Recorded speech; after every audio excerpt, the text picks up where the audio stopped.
Well, I wanted to ask you about the relationships. There's a lot of ties between these two coaching staffs. Let's first start with Bronco.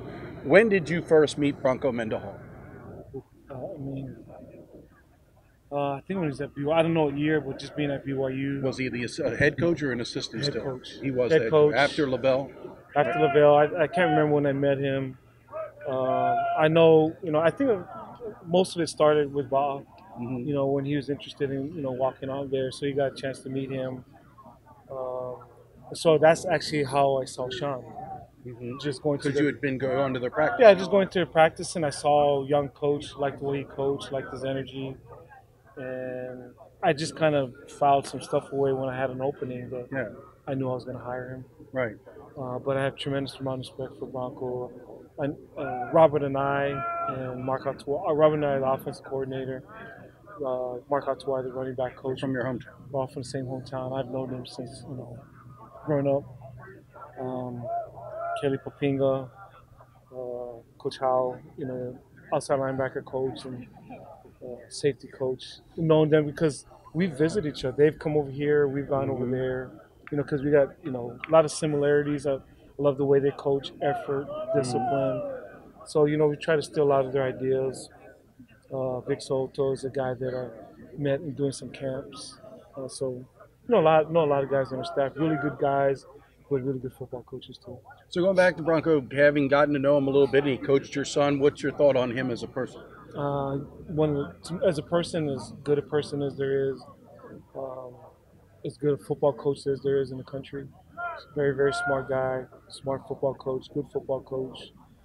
And I'll just say, I mean, there are a lot of good people in our profession, but unfortunately, there's not enough people in our profession to do the right thing. Hmm. In this profession, because of the demands, the pressure, people sell their souls and do things illegally. And it's part of the deal. It's part of the way to compete. It's part of the way to stay up. And I know Bronco's not one of those guys. Right. What I mean? You're going to work hard, do the best you can within the rules, prepare your team that way. And so and I know that about him. He's just a good man and he's a good football coach. So obviously, because your son was in the program, you followed BYU football, and probably because you've had so many friends that have gone to BYU, you followed the program over the years. Were you surprised that Bronco left and went to Virginia? Because I think the whole BYU nation was. Yeah, it was. What I mean? But after seeing the whole situation, I mean, no, not surprising. Um, he was there for a long time, won a ton of games. Quite frankly, I think people took it for granted. Hmm. You know what I mean? And people would always complain about certain things. The guy won a ton of games. Yeah, it was nothing but winning, You right? know what I mean? And so sometimes fans can get tired of you, and grass is always green, and we need so and so. We need to bring him in there. And this is for me looking from outside. Right. Just seeing that, I think people took it for granted, and they realized this guy's a phenomenal football player. So the program took a dip this year, but without him. Um, Going back to Robert and I did talk to Mark, and I can't pronounce his name. Atuaya. That's why. They're from Laia, which is not a very big town. Is it shocking to you that three men from one very small town in Hawaii would end up coaching at the highest level of Division One football? It's, That sounds crazy to me. it's actually pretty cool, but it is Yeah. a small town, and it's funny because I think about guys playing at a park. We used to play basketball together, or just growing up in Hawaii. It's kind of cool, and we're here on the East Coast. Maybe if we're coaching on the West Coast, closer to Hawaii, we've been at school. But Yeah. I'm at the Naval Academy, and they're at Virginia. I'm happy for them. Really, and again, they're really good football coaches too, and they've had great success in their careers. So Robert and I is probably a few years older than About a you. little bit Did you older. look up to him growing up?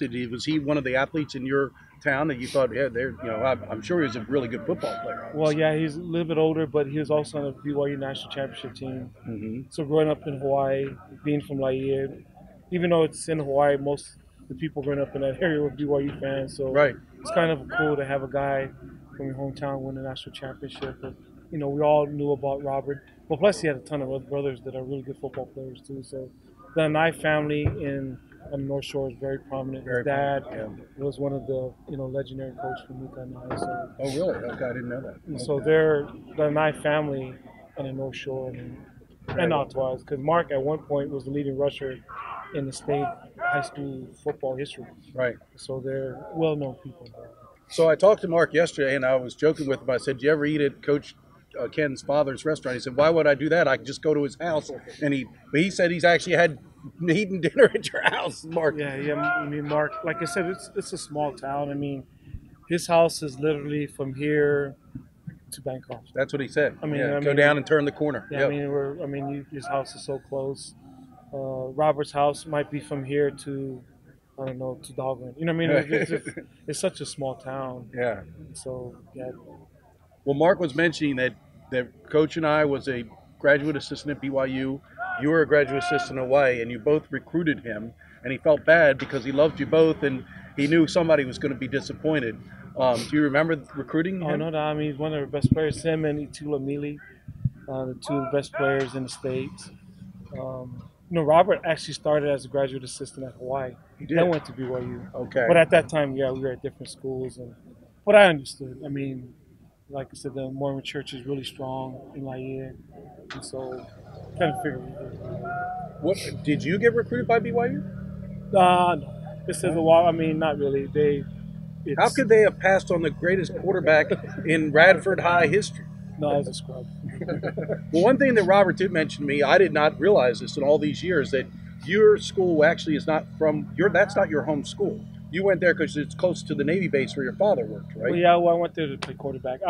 They wanted me to play tight end and some other stuff there, and I wanted to throw the ball, so I asked my parents if I could live with my uncles, Right. just so that I could stay at that school and play quarterback. What would have been your home school? I was supposed to go to Kobe. Where Robert went. Yes. Right. Okay.